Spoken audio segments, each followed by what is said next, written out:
Позната ли ви е ситуацията, в която се чувствате ядосани за това, което току-що сте казали? След това се плескате по челото и си мислите, и трябваше да го казвам на глас.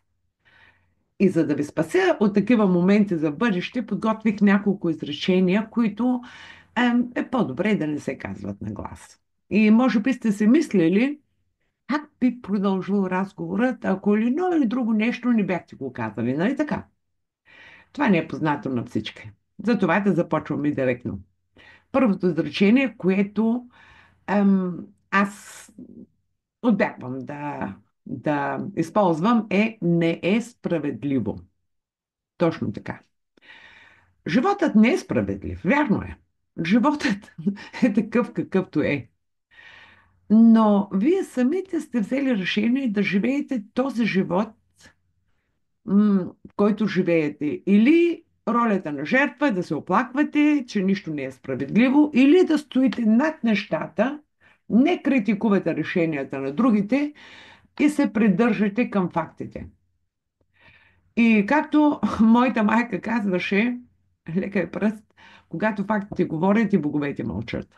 Така че в живота много от решенията се взимат от други хора, на които вие, колкото изисквате, не може да повлияете. Но в крайна сметка, вие взимате решение как да се справите с ситуациите, в която и да е ситуация, и да я направите във ваша полза. А не да се измъчвате и да се натяквате, че нищо не е справедливо.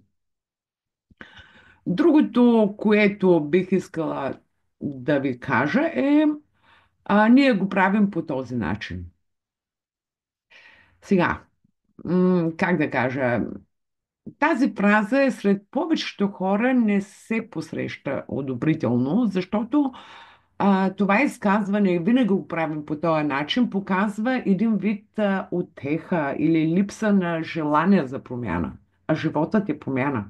Ние винаги се променим, времената се променят. Както казват немците, на немска се римува, но който не върви с времето, се отива с времето. Промените са полезни. И когато промяната води до подобрение, е още по-добре. И ако можете да постигнете тези подобрения, тогава може да настъпи промяна, независимо дали винаги сте го правили по този начин или не. Не е ли така? Другото изречение, това не е проблем. Сега, ам, това изказване, това не е проблем, той е замесен в една противоположност. Може пък и да стане проблем. Ако вместо това използвате обичам да правя това или с удоволствие ще го направя, това предава много по-положително чувство. Така че изтрите от изречението си не е проблем от вашия речник. Тази реакция е само малка езикова разлика с обаче голям ефект върху хората, с които разговаряме. Защото често не забелязваме, че много малки неща, както и думи, имат едно огромно влияние в нашите разговори. Другото изречение е, мисля, че е глупава идея, или пък някои казват, въпросът ми може да прозвучи глупаво, но сега, ам, ако вече ако започнете един разговор с отрицателни думи в едно изявление, автоматично вие обвързвате партньора, нали, партньора, с който говорите с него, с това отрицателно изявление. По принцип, вие вече казвате още в началото, че нещо не е както трябва. И в действителност, в крайна сметка, такива изречения се формулират само защото човек иска да се защити и не е сигурен дали това, което казва, е интелигентно или не. Не трябва да бъдете най-големия си критик, защото това не ви помага. Ако вече смятате, че идеята или въпросът е глупав, вие вече го казвате. И настройвайте събеседника си на тази вълна, че е глупав въпрос. Няма глупави въпроси. В бъдеще уверено задайте въпроса си и изчакайте. Оста... о- Изтрийте това глупаво отрицателно изречение, бъдете наистина уверени и не се подкопавайте сами и не се подценявайте. Няма глупави въпроси, както казах.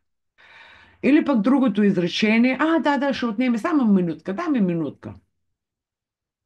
Така, когато правите това твърдение, създава чувството, че правите нещата като на състезание, че тази задача не отнема време.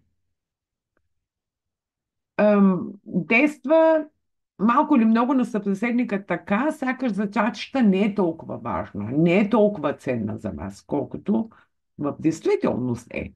Нито едно нещо не трае една минута. Няма такова нещо, да направите нещо една минута. И това влияе все едно, го правите без да се погрижите, без да обмислите, без подход, без качество. Изглежда, че просто го правите ей така между другото.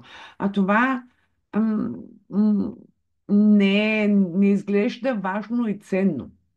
Така че, когато мислите, че нещо наистина няма да продължи толкова дълго, ще кажете, да, добре, ще го направя и точка по въпроса. Не, за една минутка съм готов. Не, изтрите го това.